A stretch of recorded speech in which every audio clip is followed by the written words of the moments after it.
ప్రేక్షకులందరూ నమస్కారం. ఈరోజు మన స్టూడియోలో ప్రముఖ ఆధ్యాత్మికవేత్త ఆస్ట్రోన్యూమరాలజిస్ట్ శ్రీమతి జయప్రద గారు మనతో ఉన్నారు. మేడంతో మాట్లాడేద్దాం. నమస్కారం మేడం. నమస్తే అమ్మా. శ్రీమాత్రే నమః. మేడం, జూలై మాసం, ఆషాఢ మాసం, ఓవరాల్గా మకర రాశి వారికి ఈ నెలంతా ఎలాంటి పరిస్థితులు ఎదురవబోతున్నాయి? ఆర్థికంగా, ఆరోగ్యంగా అన్ని విధాలుగా ఎలా ఉండబోతుంది మేడం ఓవరాల్గా? తప్పకుండా మకర రాశి వాళ్ళకి ఆర్థికంగా బాగానే ఉంటుందమ్మా. ఎందుకంటే వీళ్ళు ఏలాంటి శని ప్రభావం నుంచి బయట పూర్తిగా పడ్డారు కనుక కాస్త వీళ్ళకి ఇప్పటి నుంచే జీవితంలో ఒక వెలుగు అనేది కనిపిస్తూ ఉంటుంది. అది కూడా పెద్ద వెలుగు కాదు, కొంచెం ఒక దారి. ఓకే, నాకు అన్ని మంచి మార్గాలు కనిపిస్తున్నాయని చెప్పి అన్నీ కనిపిస్తుంటాయి. వీళ్ళు చేతి రానికి ఇంకా టైం పడుతుంది. ఏలాంటి శని అయిపోయింది కాబట్టి మోసం చేసే వాళ్ళు ఎవరు, మన వాళ్ళు ఎవరు, అన్ని వీళ్ళకి పాటికి తెలిసిపోయి అన్ని వివరంగా తెలిసాయి, పూర్తిగా తెలిసి కొన్ని వీళ్ళు బయటపడి ఊపిరి పీల్చుకునే అవకాశం కూడా ఉంది వీళ్ళకి. కాకపోతే ఏంటంటే అన్ని అనుకూలంగా ప్రతిదీ ఇప్పుడు కనిపిస్తున్నాయి వీళ్ళకి. కాకపోతే చేతిలోకి ఇంకా రాలేదు. మకర రాశి వాళ్ళకి చేతిలో రావాలంటే ఇంకొంచెం టైం పడుతుంది. ఎందుకంటే వీళ్ళకి ద్వితీయ స్థానంలో రాహు వచ్చున్నాడు. సో రాహు ఉండడం వల్ల ఏంటంటే కాసంత జరగదు, ఇక అవ్వదు, ఇవన్నీ వినడానికి తప్ప వేస్ట్, మనము ఏ పని అవ్వదు అనే ఫీలింగ్ కొంచెం ఎక్కువగా తెప్పిస్తుంటాడు. ఎందుకంటే ఎప్పుడు వాయుతత్వమైన ప్లానెట్ అది. సో వాయుతత్వమైన ప్లానెట్ అంటే ఒక పొగ రూపంలో ఉండే రాహు, శని భగవాన్ దగ్గర కూడా వాయుతత్వం. ఈ కుంభరాశి ఎప్పుడైతే కలిసి ఉన్నారో ఎక్స్ట్రీమ్గా వెళ్ళిపోతే నెగిటివ్గా వెళ్ళిపోతారు, లేదా ఎక్స్ట్రీమ్ పాజిటివ్ అయిపోతారు. ఎక్స్ట్రీమ్ పాజిటివ్ పూజ, జపము, అనుష్ఠానం, ఏదో నేను అందరికీ లోకంగా విచిత్రంగా బతకాలి, నేను హిమాలయాలు బతకాలని చెప్పి నేను వెళ్ళిపోవడం ఉంటుంది. లేదా ఇవన్నీ వేస్ట్, ఇవంతా ట్రాష్ అని చెప్పి తీసుకొట్టేసి వెళ్ళే అవకాశం మనకు కనిపిస్తుంది. ఇది కొంచెం ఒక రకమైన ఒక భ్రమని కనిపిస్తూ ఉంటారు. ఈ భ్రమలో బతుకుతుంటారు కొంతమంది ఈ మకర రాశి వాళ్ళకి. అందరికీ కాదు, కొంతమంది జాతకాల్లో వాళ్ళ రాహు అక్కడ బాగాలేకపోతే, అక్కడ వాళ్ళ జాతకంలో రాహు కానీ బాగాలేకపోయినా, శని భగవాన్ ఒకళ్ళు బాగాలేకపోయినా కాస్తంత ఇబ్బందులు ఇలా ఎదుర్కొంటారు. అంటే లగ్నానికి వాళ్ళు ఏమయ్యారు, లగ్నానికి వీళ్ళు బలంగా పనిచేస్తున్నారా, బలహీనంగా పనిచేస్తున్నారా? ఒకరు బలహీనంగా పనిచేస్తే మాత్రం ఖచ్చితంగా ఇబ్బందులు అనేది కొంచెం ఎక్కువగా కనిపిస్తున్నాయి. అందుకే మకర రాశి వాళ్ళకి శని ప్రభావం అయిపోయినా మాకు ఇంకా అదృష్టం ఏం కలిసి రాలేదు అంటారు కదా.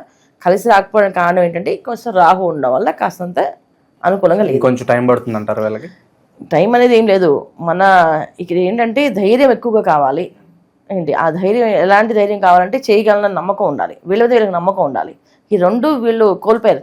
అందువల్ల ఏంటంటే మళ్ళీ తెచ్చుకోవాలన్నా, నమ్మాలన్నా బయటికి వాయిస్ వస్తుంది కానీ అంతర్మదనంలో లోపల మాత్రం ఏమి కాదు, ఇవంతా ట్రాష్ అనే మాట వినిపిస్తుంది. ఈ మాటలు కాకుండా డెఫినెట్లీగా నేను చేయగలని, నా వల్ల అవుతుందని మనసులో అనుకున్నా, బయట అనుకున్నా అప్పుడు ఖచ్చితంగా జరుగుతుంది. సో అంటే బయటలో ఒక మాట, మనసులో ఒక మాట ఉంటే జరగదు. రెండు మాటలు ఒకటైతే జరుగుతాయి వీళ్ళకి. తర్వాత మకర రాశి వాళ్ళకి ఆషాఢ మాసం నుంచి వీళ్ళ జీవితంలో మార్పులు అనేవి జరుగుతున్నాయి. సో మార్పు ఎలా జరుగుతున్నాయంటే ఫస్ట్ వీళ్ళకున్న ఏవైతే వీళ్ళు కోల్పోయాం అనుకున్నా అక్కడి నుంచి స్టార్ట్ అవుతుంది వీళ్ళకంటే. బంధువుల దగ్గర ఎక్కడైతే అగౌరవంగా ఇబ్బంది పడి ఇంతకుముందు అవమానాలు పడ్డారో అక్కడి నుంచి గౌరవం వీళ్ళకి స్టార్ట్ అవుతుంది. అరే వీళ్ళ వల్ల మాకు అన్ని మంచి జరుగుతుందని చెప్పి ఇక్కడి నుంచి స్నేహాలు బలపడే అవకాశం ఉంది. బంధువులతో స్నేహబంధం బలపడే అవకాశం ఉంది. బంధువర్గాల్లో వెళ్ళే అవకాశాలు ఎక్కువగా ఉన్నాయి. బంధువుల వల్ల వీళ్ళకి లాభాలు జరిగే అవకాశం కూడా ఈ మాసం నుంచి ప్రారంభం అవుతున్నాయి. అంటే ప్రారంభం ఇక్కడ నుంచి ముందుకు వెళ్తూనే ఉంటాయి. సో మనకి ఏంటంటే ప్రారంభం అనేది ఎందుకు తీసుకున్నామంటే ఏ విషయమైనా ఇప్పుడు దాకా వీళ్ళని సొంత వాళ్ళు, ఇంట్లో వాళ్ళే వెళ్ళేశారు, ఇప్పుడు వీళ్ళే కలుపుకుంటారు వీళ్ళని. అందువల్ల ఏంటంటే వీళ్ళకి అనుకూలంగా జరిగే అవకాశం ఎక్కువగా కనిపిస్తుంది. రెండోది ఏంటంటే ఎప్పటి నుంచో పడుతున్న కోర్టు కేసుల నుంచి కానీ, ఆస్తులు రాకపోవడం కానీ, స్థలాలు ఇరుక్కుపోవడం కానీ, స్థలాలు ఎవరో ఆక్రమించుకోవడం కానీ, ఇలాంటి వాటి నుంచి ఒక బయటపడే అవకాశం ఎక్కువగా ఉంది. ల్యాండ్ తెచ్చుకోవడమో, వాళ్ళతో పోట్లాడమో, ఆ పోట్లాడనేది గట్టిగా బలంగా వీళ్ళకి ఇప్పుడు బంధువర్గం ఎప్పుడైతే సపోర్ట్ చేస్తుందో, ఇంట్లో వాళ్ళు సపోర్ట్ చేస్తారో ఖచ్చితంగా మన బలం పెరిగినట్టే. అప్పుడు వీళ్ళు ఆ ల్యాండ్స్ని తెచ్చుకోవడం, అలాగే కోర్టులో ఉన్న ఆస్తులు గొడవలు ఉన్న ఆ ఆస్తులన్నీ బయటకు వచ్చే అవకాశం ఉంది. ఇది మకర రాశి వాళ్ళకి ఉండే లక్షణాలు. అయితే ఇక్కడ వీళ్ళకి బుధుడు అంత అనుకూలంగా లేడు, కుజుడు అంత అనుకూలంగా లేడు. అష్టమ స్థానంలో కుజుడు బలంగా ఉన్నప్పటికీ కూడా మకర రాశి వాళ్ళకి అంత అనుకూలంగా కనిపించట్లేదు కాస్తంత. ఎందుకంటే అక్కడ శని భగవానుడు రాహు వీక్షణ, కుజకేతులు వీక్షణ వల్ల కాస్తంత వీళ్ళకి కుజుడు వల్ల కాస్తంత అనారోగ్య సమస్యలు, మానసికమైన బాధ, ఆర్థికపరమైన కాస్త ఇబ్బందులు. అంటే ఆర్థికపరమైన ఇబ్బందులు అంటే వీళ్ళకి శాలరీ సరిగ్గా టైంకి రాకపోవడం, కాస్తంత వెనకబడ్డం, ఏదన్నా ఒక రూపాయి దాచుకున్నాం అది మిగలకపోవడం. దాచడం అనేది లేదు పాపం. ఈ రాశి వాళ్ళకి దాచుకునేది ఇంకా అంత యోగం రాలేదు. ఉన్న డబ్బంతా ఇన్వెస్ట్మెంట్స్లో చేసేసిన వాళ్ళు ఉన్నారు. ఆ ఇన్వెస్ట్మెంట్ ఎప్పుడు చేతికి వస్తుందా అని అనుకునే వాళ్ళు తప్ప, అంటే ఇక్కడ తీసి అక్కడ తీసి ఇక్కడ పెట్టడం తప్ప, చేతిలో మాకు ఇంత ఎసెట్ ఉంది అని చెప్పుకోవడం తప్ప అది నిజంగా మందా కాదని తెలియదు అనమాట. అలాంటి పరిస్థితులు మకర రాశి వాళ్ళకి. సో కుజుడు కొంచెం అనుకూలంగా లేడు కనుక ప్రతికూలంగా కనిపిస్తున్నాడు కనుక కాస్తంత అనారోగ్య సమస్యలు, కాస్త ఆర్థికపరమైన ఇబ్బందులు, కాస్త ఆరోగ్య విషయంలో కొంచెం జాగ్రత్తగా తీసుకోవాల్సిన అవసరము. ఆరోగ్యం చాలా జాగ్రత్తగా చూసుకోవాలి ఈ మాసంలో. ఆరోగ్యం విషయంలో ఎలాంటి ఇబ్బందులు వస్తాయంటే వెన్నుకు సంబంధించిన ఇబ్బందులు కానీ, గుండెకి సంబంధించిన ఇబ్బందులు కానీ వచ్చే అవకాశం ఉంది. హార్ట్ స్ట్రోక్స్ కానీ, హార్ట్లో కాస్త స్టంట్స్ వేసే అవకాశం కానీ ఈ మాసంలో కాస్త వీళ్ళకి కనిపిస్తాయి కనుక ఆరోగ్యానికి మొదటి పీట వేయాలి వీళ్ళు. జాగ్రత్తగా ఉండడం, హెల్దీగా ఫుడ్ తినడం, హెల్దీ ఫుడ్స్ ఎక్కువగా ఉండడం, బయట ఫుడ్స్ తినకుండా ఉండడం, బయట ఫుడ్స్ అవాయిడ్ చేయడం. అసలు బయట ఏ పార్టీస్లోని వాటిలో కన్నా ఈ సంబంధించిన మాదక ద్రవ్యాలు ఏవి తీసుకోకుండా ఉండడం చాలా మంచిది. అలాగే శాకాహారాన్ని పూర్తిగా తీసుకోవడం ఈ మాసంలో వీళ్ళకి చాలా అనుకూలమే ఇస్తుంది. శాకాహారంలో వీళ్ళకి ఉండే లాభాలు కానీ మిగతా ఆహారాలన్నీ కూడా వీళ్ళకి ఇబ్బంది పెట్టే అవకాశాలు, అంటే ఫ్రిడ్జ్, స్టోరేజ్ ఫుడ్స్, ఏ ఫుడ్స్లోనే వీళ్ళకి ప్రమాదాలు జరిగే అవకాశం ఉంది కనుక జాగ్రత్త పడాల్సిన అవసరం మకర రాశి వాళ్ళకి.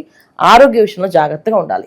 ఇది వీళ్ళు. ఇక వీళ్ళ జీవితం అన్నాక మేడం చాలా మంది మన జీవితంలో పరిచయం అవుతూ ఉంటారు. సో కొత్త వ్యక్తులు ఎవరైనా పరిచయం అవకాశం ఉంటే సాధారణంగా వీళ్ళ నెట్వర్క్ కావచ్చు, వాళ్ళతో మెసులుకునే విధానం ఎలా ఉంటే బాగుంటుంది అంటారు సహజంగా వీళ్ళకి కలిసి రావాలంటే?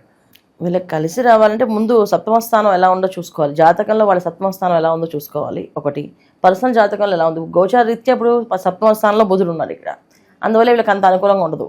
సో కొత్త పరిచయాలు కాస్త ఇబ్బంది పెట్టే ప్రమాదాలు చేసే అవకాశం ఉంది. ఎందుకంటే బంధువర్గంలో బాగుంది, తెలిసిన వాళ్ళ స్నేహాలు బలపడతాయి, బలంగా మారుతాయి.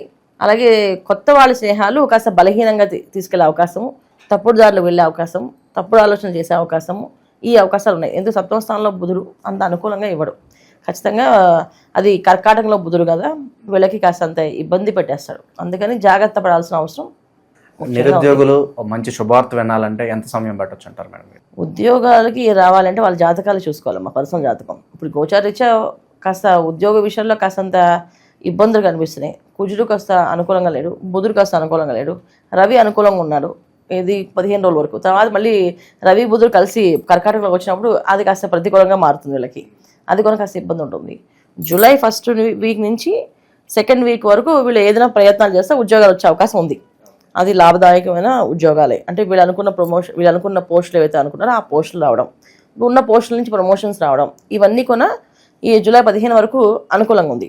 జూలై 15 తర్వాత కాస్తంత ప్రతికూలంగా కనిపిస్తున్నాయి. అందుకని ఏమైనా ప్రయత్నాలు ఉంటే అది ముందే చేసుకోవాలి వీళ్ళు.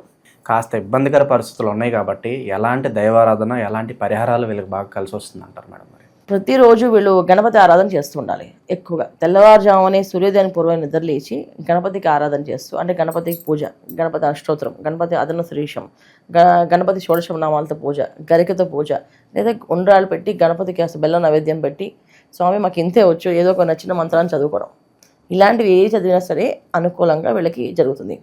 సో గణపతి మంత్రాన్ని గం గణపతే నమః, గం గణపతే నమః అనే మంత్రాన్ని కంటిన్యూ చేసుకుంటూ వెళితే జీవితంలో అన్ని అనుకూలంగా సాగే అవకాశం ఎక్కువగా ఉంది మకర రాశి వాళ్ళకి. సో ఓవరాల్గా ఈ రాశి వాళ్ళందరూ కూడా గోచార ఫలితాలు ఏ విధంగా ఉన్నాయో మేడం తెలియజేయడం జరిగింది. ఇలాంటి సంఘటనలే మీ జీవితంలో జరుగుతుంటే ఒక్కసారి పర్సనల్ చాట్ చెక్ చేయించుకోండి. సో మీ సమస్యకు తగిన పరిష్కారం మేడం ఇవ్వడం జరుగుతుంది. ధన్యవాదాలు.